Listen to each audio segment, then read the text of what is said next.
La muerte es inesperada, nadie está preparado para morir.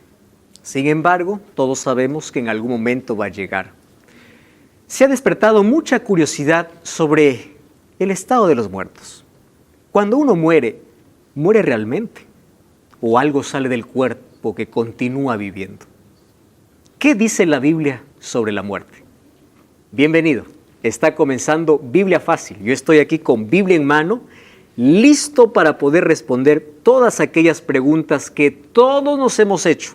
Yo ya me hice muchas de esas preguntas cuando era niño, algunas me sigo o continúo allí cuestionando, pero gracias a Dios que en la Biblia encuentro todas las respuestas. Y estamos juntos para aprender una semana más, agradecidos a Dios por la oportunidad que nos da de tener libertad para poder conocer su verdad. ¿Y tú estás preparado? Yo estoy aquí listo junto a mis amigos, aquí para poder descubrir este fascinante tema, aunque no tan fascinante en el sentido de lo que trata, sino de la esperanza que tenemos cuando hablamos sobre la muerte. Hoy vamos a hablar de la muerte, vamos a entender qué es la muerte, pero más allá de la muerte, vamos a comprender que la muerte es lamentable, es triste. Sin embargo, aquellos que tenemos esperanza, la esperanza vemos que es superior al dolor y nos fortalece en los momentos más tristes de nuestra historia, como cuando tenemos que enfrentar la muerte. ¿Qué cosa es lo que Jesús enseñó acerca de la muerte? Eclesiastés 3:11 dice, todo lo hizo hermoso en su tiempo y ha puesto eternidad en el corazón de ellos. ¿Qué está diciendo aquí Salomón? Todos tenemos en el corazón el deseo de vivir. Por eso los seres humanos crean, ¿verdad?, cosas para alargar la vida. Cuidamos nuestra salud porque queremos vivir más. Nos cuidamos porque queremos unos días más. Ah, no, yo quiero morir, ¿verdad? A menos de que tú tengas algún problema mental, algún desequilibrio, que anhele la muerte. Pero todo ser humano tiene en su corazón el deseo de vida, porque fuimos creados para vivir. En el plan de Dios estaba que el ser humano pueda vivir y pueda vivir bien, pueda ser feliz. Sin embargo, el ser humano eligió la muerte. ¿Qué cosa es muerte? Separación de la vida. ¿Quién era la vida? Cristo. Se rebeló contra Dios y cuando entró el pecado, vino como resultado la muerte y todo el caos que nosotros vivimos. Fuimos creados para vivir. Ahora, todos hemos visitado un cementerio, ya sea para dejar a uno de nuestros seres queridos o para acompañar a alguien en su dolor. Y cuando vamos allí encontramos muchas lápidas, ¿verdad? Algunas de ellas interesantes incluso, donde allí se recuerda quién fue aquella persona que está allí debajo de esa o en esa sepultura. El asunto es que para algunos la muerte es solo una coma y para otros la muerte es el punto final. Cuando nosotros comprendemos este concepto, es decir, la manera como interpretamos la muerte define nuestra manera de vida. ¿Cómo así? La gente que dice la vida es una sola,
entonces piensa que la muerte es un punto final. Y si la muerte es un punto final y la vida es una sola, yo vivo como quiero.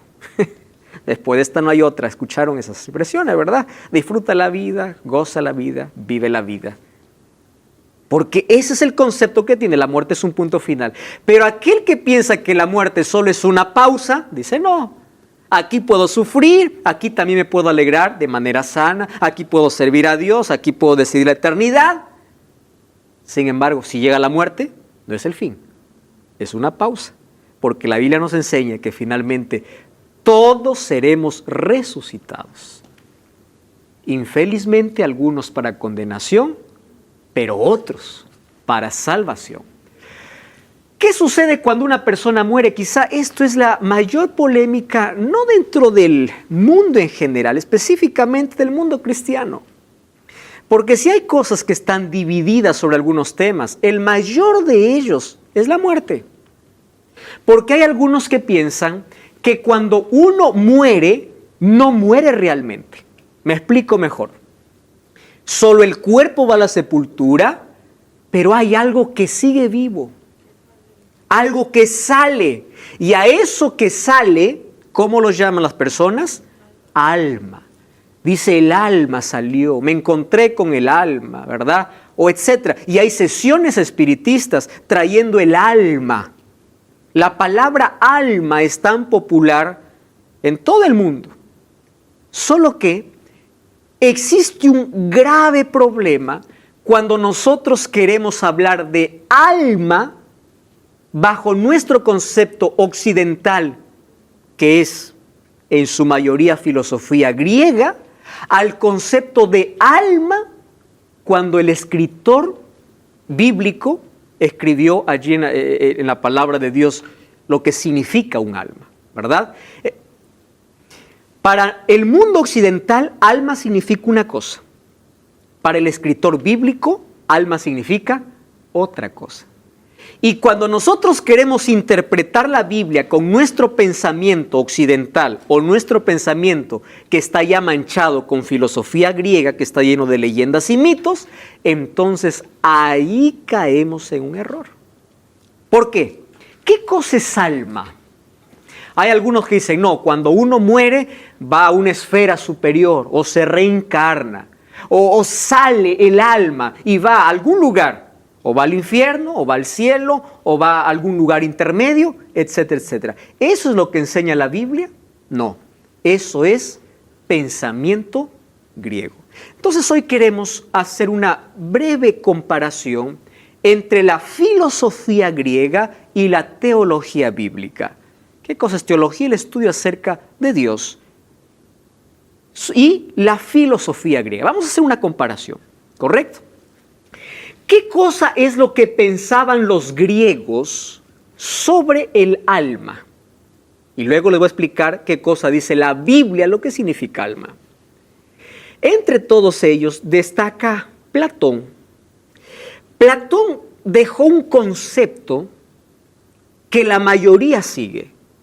Él pensaba así: el cuerpo es malo, la materia es mala. Pero lo peor de todo es que la materia o el cuerpo es la cárcel del alma. No estoy hablando de lo que dice la Biblia, esto es filosofía griega. Entonces, cuando una persona muere, va a la sepultura, pero no ha muerto de verdad. ¿Qué cosa sale? El alma. Entonces, el alma se liberó del cuerpo, porque el cuerpo es malo. Pero el alma es buena. Y como el alma es buena, ¿a dónde se va? A Dios. O se va a disfrutar. Porque el alma es buena. ¿Qué cosa murió? El cuerpo. En conclusión, cuando uno muere, no muere en sí.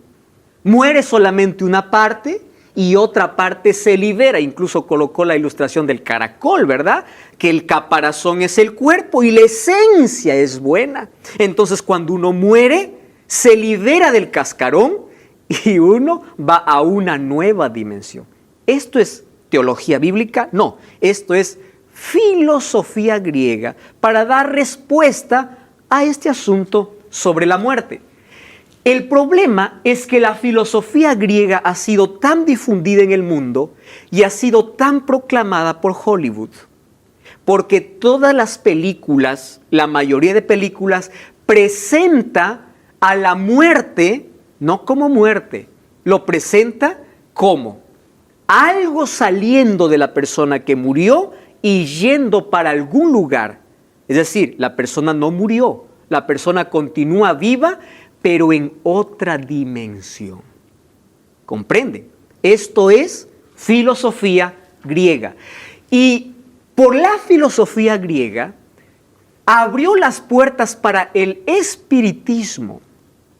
Abrió las puertas para que el ser humano pueda comunicarse con los muertos. Porque si yo sé de que la persona que murió, algo salió, entonces está en un lugar. Entonces aparecen los espiritistas y dice, vamos a conversar, vamos a llamar, vamos a traer a tu tío, a tu abuelo, a tu bisabuelo. ¿Con quién quieres conversar? Espiritismo, consultar, conversar con los muertos.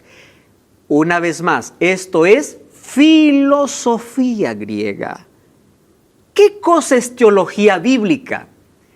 En teología, lo que dice la Biblia es que alma es el ser humano holístico. ¿Qué cosa es este término holístico?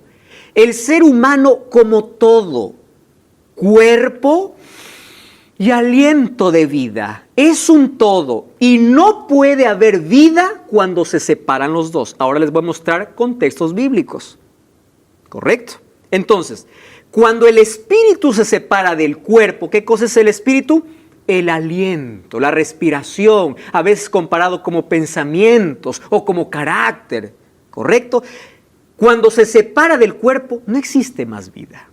Eso es lo que dice la Biblia. Ahora, cuando nosotros vamos con nuestro pensamiento griego a interpretar la Biblia, entonces caemos en un error tremendo. Y Deuteronomio capítulo 18, versículo 10 al 12 dice que consultar a los muertos es abominación a Jehová. ¿Por qué? Porque no estás hablando con un muerto, estás entrando en terreno del enemigo. Y el enemigo incluso puede disfrazarse. ¿Te acuerdas la experiencia de Saúl cuando fue a la pitonisa de Endor? Dijo, hazme venir a Samuel. Veo a Samuel, conversó con Samuel. ¿Era Samuel? No, fue el diablo. Entonces, aquel que piensa que algo sale del cuerpo cuando alguien muere, está colocándose en un terreno peligroso. Sí, Sebastián. Qué normal es ver en cartelera de cine hoy en día películas del género terror o dramático que lo abocan todo a películas espiritistas, de ese carácter como de exorcismo, juego de Ouija. Y todo eso está basado en que en espíritus desencarnados de personas que murieron o espíritus demoníacos. ¿Correcto? Existe espíritu demoníaco, por supuesto, pero esos espíritus que supuestamente salen del ser humano es la mentira que Satanás colocó desde el jardín del Edén. Lo mismo podríamos aplicar para esos casos en los cuales dicen de que tienen memorias pasadas, de vidas pasadas. Ah, claro, eso están creyendo en la reencarnación. Yo antes fui a alguien, ahora me reencarné, ¿verdad? Correcto. Ahora vamos a ver a través de la Biblia contra concepciones de mismo, creo que todo eso. Vamos a ver cómo responde la Biblia a todas esas cuestiones. Mire, ¿cuál fue el primer sermón del diablo? Fue corto. Yo lo llamo sermón, o predicación, lo llamo la primera filosofía, la primera mentira, pero fue dicha desde un púlpito, desde un árbol, para Adán o para Eva. ¿Cuál fue la primera mentira? Génesis 3:4. Y la serpiente dijo a la mujer, no moriréis. ¿Qué cosa Dios les había dicho a Adán y Eva? El día que comieres, ¿qué cosa dijo? Morirán. La serpiente vino y dijo, no moriréis. ¿Quién tiene la verdad, Dios o la serpiente? Dios. ¿Qué cosa dijo Dios? Tú pecas, mueres. ¿Qué dijo la serpiente? Mentira, no vas a morir. Por eso es que basado en esa filosofía, hay muchos que creen, no, pues la persona no muere. Hay algo que continúa vivo. ¿Saben cómo se llama esa doctrina? Inmortalidad del alma. Algo que no muere, del alma. ¿Y qué es alma? Están basados en una filosofía griega. Génesis capítulo 2, versículo 7. Vamos a leer. ¿Cómo Dios formó al ser humano? Jehová Dios formó al hombre del polvo de la tierra. Ojo aquí, los elementos que usó. Polvo de la tierra, sopló en su nariz aliento de vida, y el hombre, ¿qué cosa dice la Biblia? Fue un alma viviente. ¿Qué cosa es alma en la Biblia? La unión del polvo de la tierra más el soplo de vida. Esto es lo que enseña la Biblia. ¿Qué es alma? Tú y yo. No hay nada que puede sobrevivir o existir separado del cuerpo. La unión del polvo y el soplo de vida, eso es alma. Ahora, existen dos palabras aquí en hebreo, ¿verdad? La palabra nefesh y la palabra ruach. ¿Qué cosa significa alma? Vida, persona, ser vivo. Nefesh. ¿Qué cosa es alma? Vida, persona, ser vivo. ¿Qué cosa es ruach? Que es espíritu, aliento, exhalación, vida, y en algunas partes incluso es considerado sentimiento, la parte emotiva del ser humano.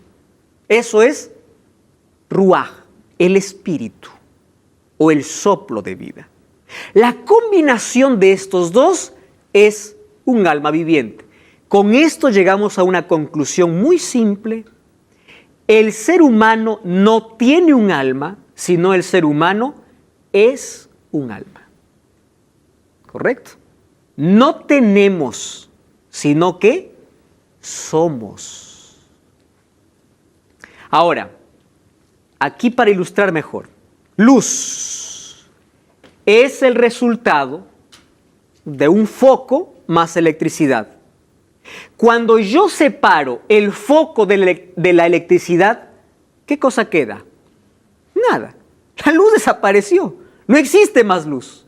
Para que exista luz, tengo que unir estos dos elementos. Cuando los separo a uno, deja de existir. Otro ejemplo. Entonces, ¿qué cosa sería la muerte?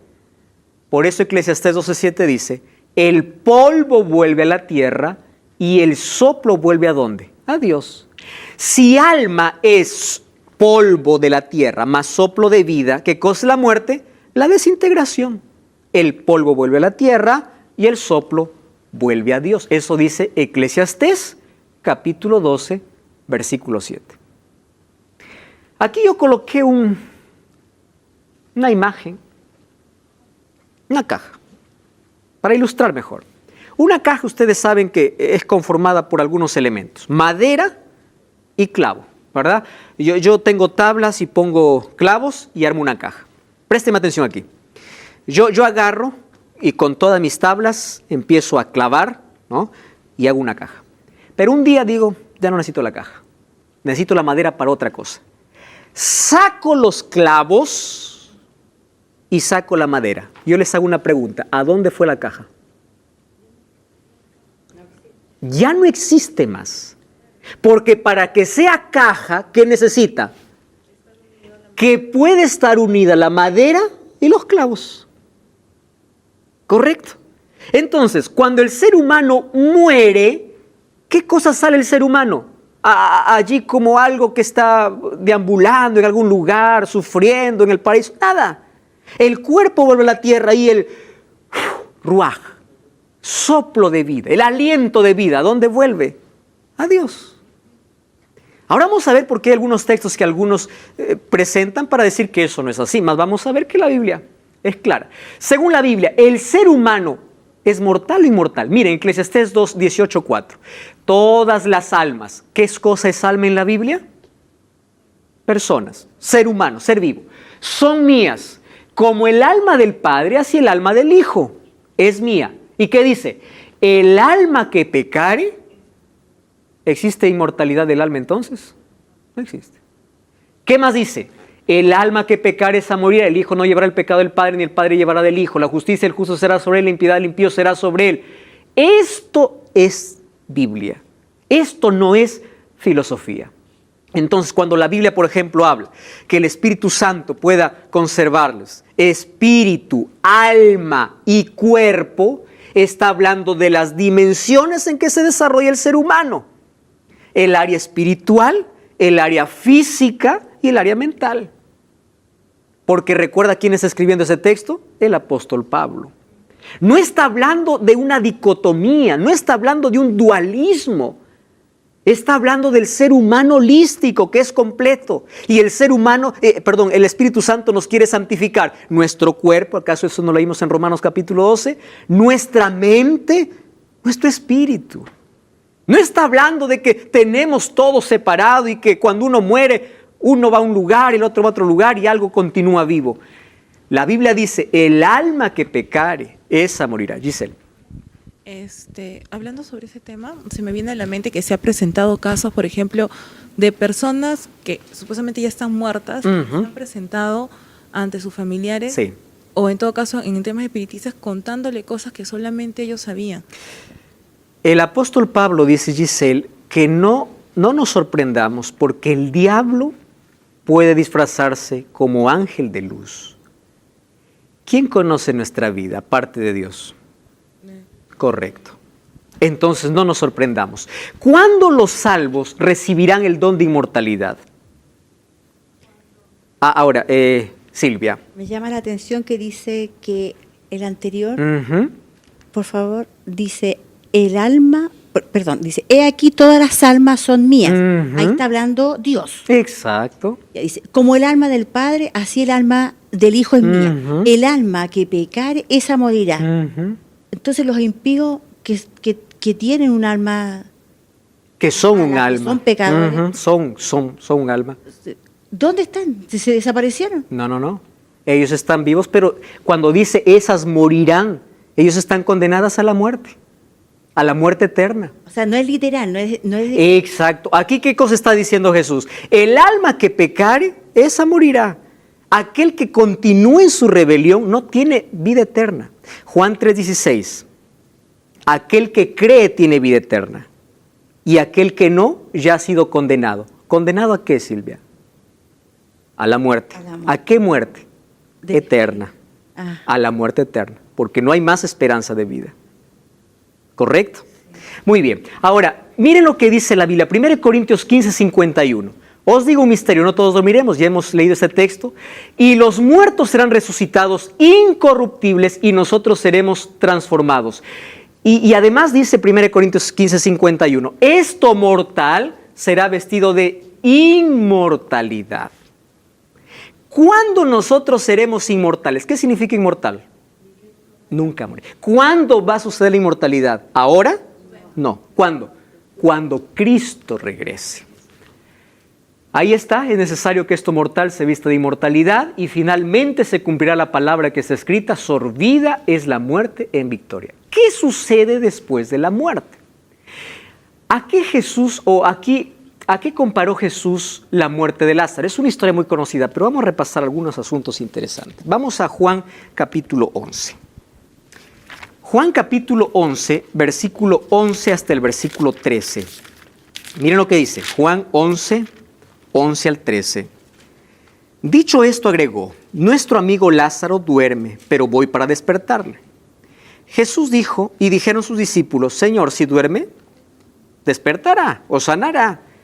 Jesús decía esto de la muerte de Lázaro, pero ellos pensaron que hablaba de dormir.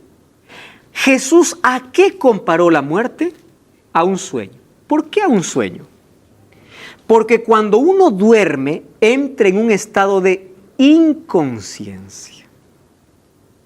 ¿Acaso ustedes cuando duermen, antes de dormir por supuesto, uno puede estar pensando, está consciente, está planeando, está soñando, despierto, ¿verdad?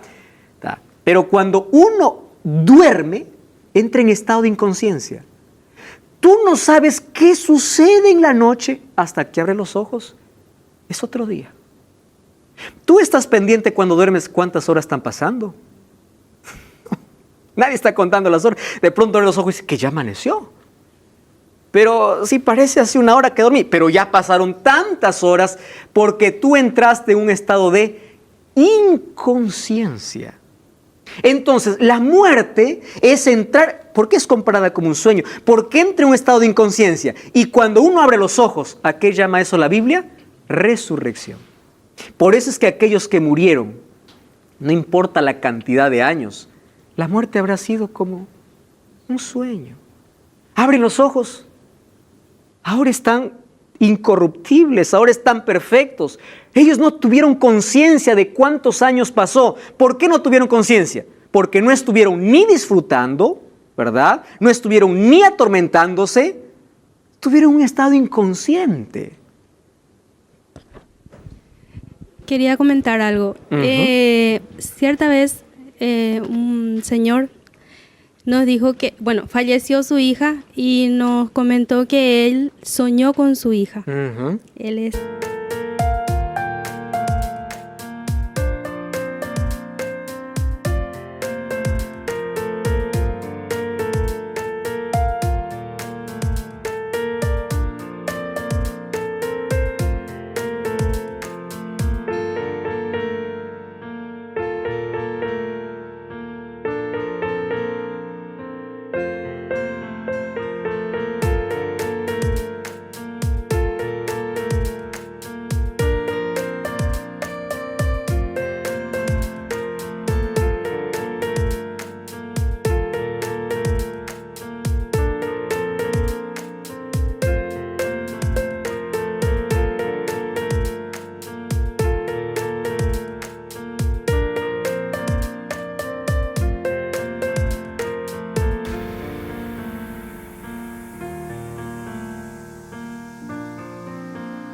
pastor. Ya. Y nos dijo que su hija le habló y que ella estaba en el cielo. Y cómo es que, acá correcto. Se demuestra y la lo Biblia no contrario. dice eso. Sin embargo, número 1, es un sueño. Y el cerebro puede crear imágenes en base a nuestros conceptos. Sí, pero él aseguró que a lo su que hija pensamos. está en el cielo. Correcto. Pero yo no puedo creer en un sueño. Ya sabes que estamos hoy tocando un tema tan interesante sobre la muerte. Yo tengo aquí un curso bíblico que puedes solicitarlo ahora mismo enviándonos un WhatsApp al +5512 98 100 1460. Si vives en Sudamérica, entonces vas a recibir en formato físico, fuera de Sudamérica en formato digital. Vamos a solicitar tus datos para que el curso pueda llegarte, pero aquí está todo el material o toda la conversa que nosotros estamos teniendo aquí basado en la palabra de Dios. Solicita ahora mismo. Entonces aquí Virginia me hizo una pregunta muy interesante. Alguien soñó diciendo que había conversado con su hija que está en el cielo y ella le decía que está en el cielo. ¿De dónde salió ese pensamiento? Si la Biblia dice que cuando una persona muere, el polvo, el cuerpo vuelve a la tierra y el espíritu vuelve a Dios, entonces, ¿cómo es que la persona está disfrutando en el cielo? La persona no puede disfrutar en el cielo como espíritu porque espíritu es el soplo de vida, ¿correcto? No es algo que está disfrutando. Pero yo te voy a responder con lo que dice la Biblia. Vamos a Juan capítulo 11. Vamos al versículo 24. Estamos que Lázaro murió. ¿Tá? Vamos al versículo 24. Versículo 23 mejor. Jesús le dice, tu hermano resucitará. Recuerda que Marta le reclamó a Jesús, si tú hubieras estado aquí, mi hermano no hubiese muerto. Jesús le dice, tu hermano resucitará. Y Marta le dice, ¿qué le dice? Yo sé, le dice. Yo sé que resucitará en la resurrección. ¿Cuándo? Dice Vicky. En el día postrero. En el día postrero. Recuerda que Marta, María y Lázaro eran amigos de Jesús. ¿Qué cosa era la creencia bíblica? Esto es lo que dice la Biblia, esto no es lo que dice la filosofía. ¿Existe resurrección? Sí, pero en el día postrero. Entonces mi hermano está muriendo y Jesús le dice, yo soy la resurrección y la vida. ¿Qué cosa le está diciendo Jesús? Es verdad, va a haber resurrección, pero te olvidas que estás hablando con la vida. Yo puedo resucitar a tu hermano. Ahora fíjense, cuando Jesús resucita a Lázaro, no le dice, Lázaro, baja. O no le dice, Lázaro, sube. Porque si está en el cielo, lo hubiese dicho, baja. Si está en la tierra, lo hubiese dicho, o si está en el infierno, como unos creen, o en el tormento, sube. No, le dice, Lázaro, sal. ¿Están comprendiendo aquí lo que Jesús está diciendo? Entonces Lázaro no fue al cielo. Y tampoco estaba allí en un tormento, no, sal. Porque donde colocas el cuerpo, allí se hace polvo, esperando la resurrección. ¿Cómo describe la Biblia el estado de los muertos? Miren, Salmo 6:5. Porque en la muerte no hay memoria de ti. En el Seol es el término hebreo para decir sepultura. ¿Quién te alabará? Entonces, miren, si una persona está en el cielo o algo está en el cielo, tiene que estar alabando a Dios, ¿o no? Claro, porque el cielo es un lugar de adoración. Pero aquí David dice, si va al Seol, es decir, no fue al cielo, no fue ni al infierno, está en la sepultura. Si va al Seol, si va a la sepultura, ¿quién te alabará? Porque esto pertenece a los vivos, no a los muertos. Los que viven saben que han de morir, dice Eclesiastés 9:5, pero los muertos nada saben. Los muertos se pueden comunicar con los vivos. Nada saben. Y no tienen más paga porque su memoria es puesta en olvido. ¿Qué sucede cuando una persona muere entonces? Génesis 3:19, con el sudor de tu rostro comerás el pan hasta que vuelvas a la tierra, de ella fuiste tomado, pues polvo eres y volverás al polvo. Salmo 146:4, sale su aliento, vuelve a la tierra, ¿y qué dice? Ese mismo día, tomen atención aquí, ese mismo día perece todo. Sus pensamientos, pereció todo. Por eso la Biblia condena las sesiones espiritistas, de que voy a hablar con alguien o alguien me está hablando desde el cielo.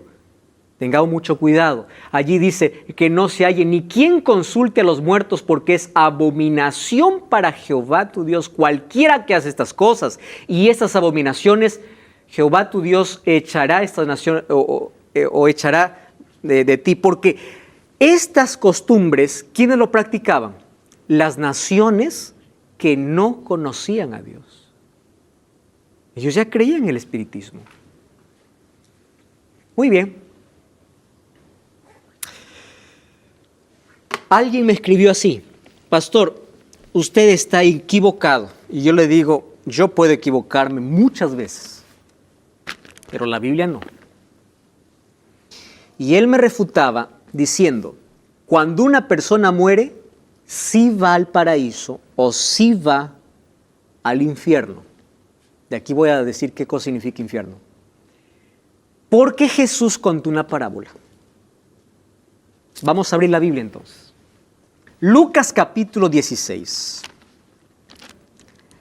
Lucas capítulo 16, versículo 19 al 31, habla la parábola del rico y Lázaro. Vamos a leerlo rapidito, ¿les parece? Había un hombre rico que vestía de púrpura y lino fino, hacía cada día banquete con esplendidez. Había un mendigo llamado Lázaro, echado en la puerta de este hombre, estaba lleno de llagas, ansiaba saciarse de las migajas que caían de la mesa del rico, y aún los perros lamían las llagas. Oiga, mire. Aconteció que murió el mendigo y fue llevado por los ángeles, ¿a dónde dice? Al seno de Abraham, y murió también el rico y fue sepultado. En el Hades, ¿qué palabra está usando? Hades. Ahora le voy a explicar qué significa Hades. Alzó sus ojos, estando en tormentos, y vio de lejos a Abraham y a Lázaro, y en su seno.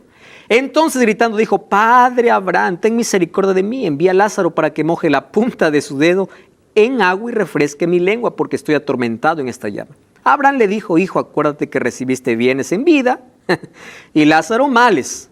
Ojo, aquí la salvación no es porque aceptó a Jesús, aquí está por cómo lo pasó en la vida. Exacto. Es decir, él ahora está disfrutando porque lo pasó mal. Y tú estás allí porque lo pasaste bien. Esto no es salvación. ¿Ah? Pero Jesús está contando una parábola. No se olviden que es parábola. Y le dice, Ahora él está consolado aquí, tú estás atormentado. Además de esto, una gran cima está pues entre nosotros y vosotros. Los que quieran pasar de aquí a vosotros no pueden ni pasar de allá para acá. Entonces le dice, te ruego pues, Padre, que lo envíes a la casa de mi padre. Tengo 5 hermanos para que testifique a fin de que no vengan ellos también a este lugar de tormento. Abraham le dice, a Moisés y a los profetas tienen que los oigan. Entonces le dice, no, padre Abraham, si alguno de los muertos va para ellos, se arrepentirán. Pero Abraham le dijo, si no oyen a Moisés y a los profetas, tampoco se persuadirán, aunque se levanten de los muertos. Acabó la parábola. Me acompañan un capítulo antes. Jesús está contando parábolas. ¿Qué cosa es una parábola?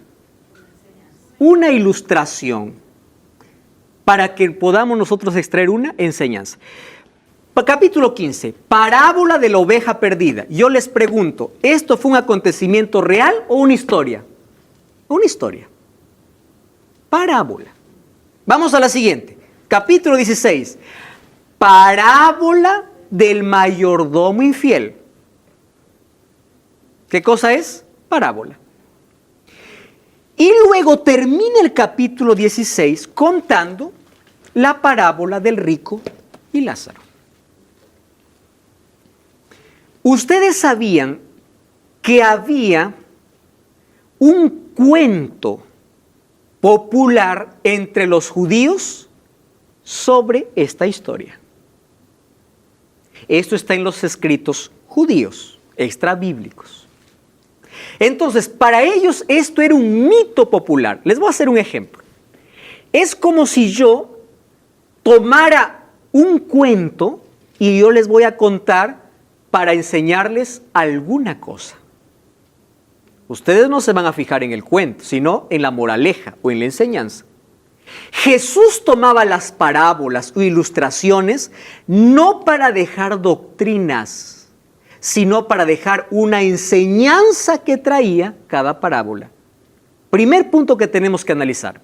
Jesús dijo, no vine a anular la ley y los profetas. ¿Qué cosa es la ley? Los 5 primeros libros de la Biblia. ¿Qué cosa los profetas? El Antiguo Testamento.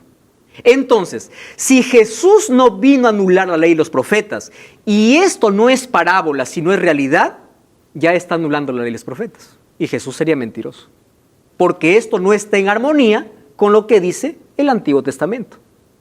Número 2. Las doctrinas no deben estar basadas en parábolas. Porque si nosotros basamos la doctrina en parábola, entonces saquemos una doctrina del juez injusto. ¿Están de acuerdo conmigo? Saquemos una doctrina de allí.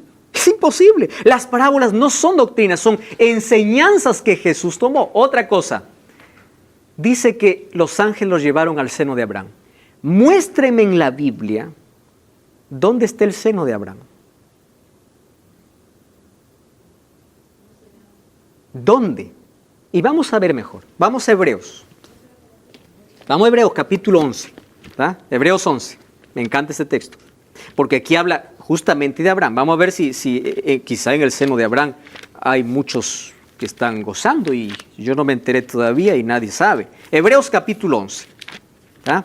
Hebreos capítulo 11. Vamos a leer el versículo 8. Si alguien tiene, incluso puede ayudar. Por favor, Alejandro. 11:8.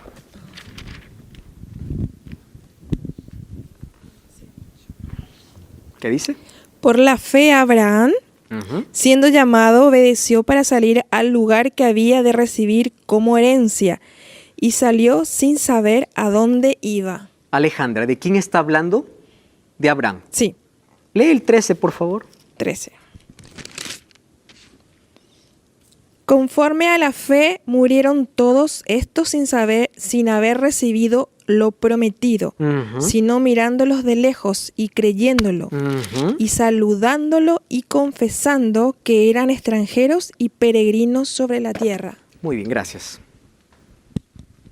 ¿De quién está hablando? De Abraham y de otros héroes. Y dice, por la fe murieron sin haber recibido lo prometido. ¿Qué cosa era lo prometido? La vida eterna. ¿Qué cosa sucedió con ellos? murieron. Y aquí en la parábola aparece Abraham, ¿dónde? En el paraíso, ¿o no es así? Sí. Muy bien. Entonces, si la parábola que Jesús contó es una doctrina, hay que arrancar esa página. Entonces Jesús no está enseñando una doctrina.